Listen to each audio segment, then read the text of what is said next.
이게 마음대로 안 되는 것 중에 하나가 바로 이 치아 건강 아니겠습니까? 맞아요. 그렇죠. 그런 만큼 이 약해진 치아 건강을 좀 회복시킬 수 있는 좋은 방법이 궁금해지는데요. 원장님, 어떤 방법이 제일 좋습니까? 일단 치아가 약해지면 네. 첫 번째 선택은 치아를 살리는 거죠. 어. 그래서 충치가 있으면 떼우고 예. 치주가 안 좋으면 잇몸 치료를 받고 음. 그리고 그 한계를 넘어서서 치아를 상실하게 되면 이전에는 사실 브릿지라고 하는 치아를 양옆에 치아를 깎아서 네. 뒤집어 씌우는 브릿지를 했고 네. 또 치아가 많이 결손된 경우에는 틀니를 했죠, 그죠? 틀니. 예전에는요. 네네네. 근데 요즘은 임플란트라는 그런 재료가 훨씬 발달을 해서 네. 지금은 대부분의 분들이 아마 치아 상실을 하게 되면 첫 번째 초이스로 아마 임플란트를 선택하실 거예요. 그쵸. 왜냐하면 장점이 너무나 많으니까 아. 옆 치아를 손상시키지 않아도 되고, 네네. 그리고 씹는 어떤 기능이나 어떤 회복 면에서도 네. 거의 자연 치아와 가깝기 때문에 어. 저라도 상실한 치아가 있으면 첫 번째로 임플란트를 권유하고 싶네요. 근데 저는 지금 말씀 듣는 중에 궁금증이 하나 생겼거든요. 네, 조금 네, 전에 방법 중에 브릿지라는 것도 아까 있다고 하셨는데 네, 네. 그러면 한 두 개 정도의 치아는 브릿지를 아까 하신다고 하셨잖아요. 네, 네. 임플란트와 브릿지 차이는 뭡니까? 저 되게 궁금한데요. 브릿지는 네. 우리가 그 단어에서도 알 수 있듯이 예. 중간에 치아가 없으니까 예. 양옆에 치아를 깎아서 어. 세 개로 뒤집어 씌워서 기능을 회복하게 하는 거고요. 대신에 단점이 그렇게 그거를 만들기 위해서 옆에 치아를 손상시켜야 된다는 거죠. 네네네. 저 직구준 질문 하나 해도 될까요? 네네네.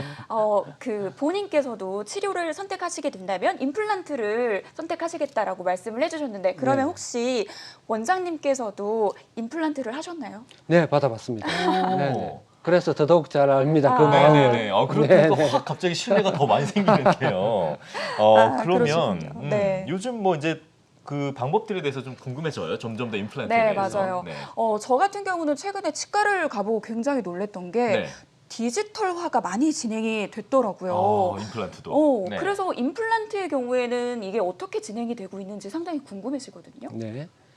사실 치과 쪽이 디지털을 접목시키기에 훨씬 수월하고 발달을 많이 했습니다. 오히려. 다른 과에 비해서 말씀하시는 거죠? 맞습니다. 예. 네, 그래서 사실 10년 전만 해도 기계나 장비 이런 정확도 같은 것들이 따라주지를 못해서 훨씬 에러도 많고 어려웠는데 지금은 많은 정확한 장비들이 개발되고 네. 좋아져서 그 오차가 현격히 줄어서 옛날 아날로그 시대보다는 훨씬 좋아졌습니다. 아마 준비된 네네네. 자료도 있는 것 같은데 한번 좀 네네네. 보여주면서 네네네. 설명해 주시면 어떨까요, 원장님? 네.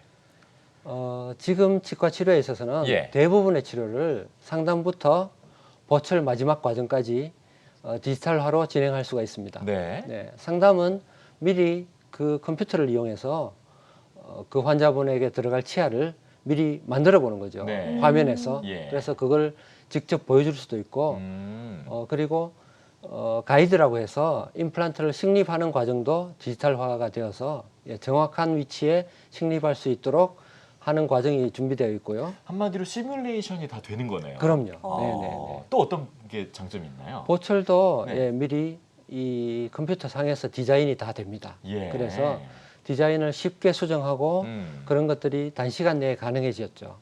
그래서 훨씬 시간도 단축되고 네. 효율도 좋아지고 정확도도 높아졌습니다. 뭐 네네. 치과에서 쓰는 CT는 좀 일반 정형외과나 이런 데서 쓰는 거랑 좀 차이가 있나요? 다르나요? 구강 내 구조물들이 잘 나오게 특화된 CT들이 있죠. 그래서 CT들도 많이 발전을 해서 요즘 이 구강 내 어떤 스캐너, 이 본을 뜨는 장비를 스캐너라고 하는데요. 예. 그거하고 CT하고 이렇게 접목을 시켜서 훨씬 수술이나 보철을 용이하게 할 수 있게 되었습니다.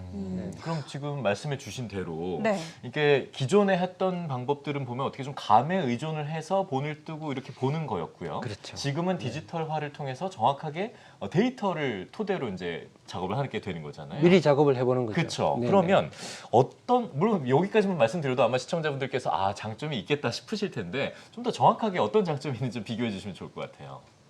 혹시 우리 아나운서 분들께서는 치과에 가서 본을 떠보신 적 있나요? 저는 개인적으로 네네. 교정 치료를 받았었거든요. 근데 네네.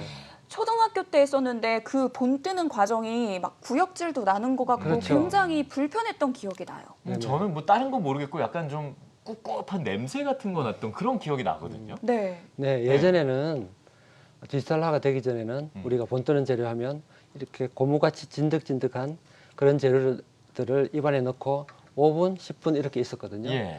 힘도 들고 구역질도 나고 침도 흐르고 네, 냄새도 나고. 네네. 근데 지금은 스캐너라는 장비를 이용해서 본을 예. 뜨는데 손가락 마디 정도의 크기로 1, 2분 정도 입안을 훑고 지나가면 본이 떠집니다. 훨씬 편하고 입안에 뭐 묻는 것도 없고 예, 통증이 있는 것도 아니고 네, 그래서 훨씬 이 본드는 과정이 수월해졌어요. 시간도 훨씬 많이 줄일 수 있을 것 같은데. 그럼요. 예. 예, 예. 술자도 마찬가지고 예. 환자분들도 마찬가지고 예, 예, 예. 시간도 줄고 힘도 덜 들고. 아. 네네. 그럼 뭐 진짜 말씀하신 대로 의사 입장에서나 환자 입장에서나 서로가 좋은 거밖에 없는 맞아요. 것 같아요. 개인적으로 저는 네. 저희 엄마가 오래전에 임플란트 치료를 하셨는데 그때 굉장히 힘들어 하셨던 기억이 있거든요.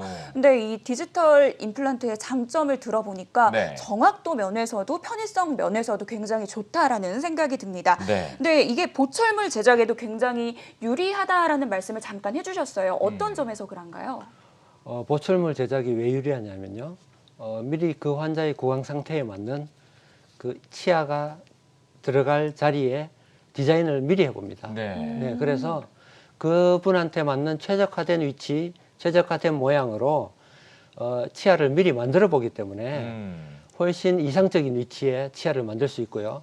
이상적인 위치에 치아가 들어가면 아무래도 기능도 좋아지고 네, 신미성도 좋아집니다. 예. 네네. 이것도 준비된 자료가 있으시죠, 원장님? 네네네. 네, 한번 그래서 보여주시겠어요? 네. 예전 아날로그 방식에 비해서 예. 이 보철물 제작하는 데 있어서 오차가 훨씬 감소되었어요. 장비가 발달하면서 아날로그는 사실 우리가 본 뜨는 재료 그리고 모델을 만드는 석고 재료 그런 데서 오는 오차가 어쩔 수 없이 생기기 마련이거든요. 네. 네, 근데 디지털화가 되면서 장비가 좋아서 스캔만으로 모든 것들이 이루어지니까 오차를 훨씬 줄이게 되었습니다. 네네. 그리고 컴퓨터로 미리 치아를 만들어보고 임플란트 위치도 정해보고 그러니까 가장 이상적이다 싶은 위치에 치아를 만들 수 있는 그런 과정들이 생겨나면서 네. 네, 이 그런 것들을 미리 상담해 볼 수도 있고 그래서 그런 치아를 만들면 당연히 보기에도 예쁘고 씹는 어떤 기능도 훨씬 좋아집니다. 네. 아니 그런 생각 들지 않으세요?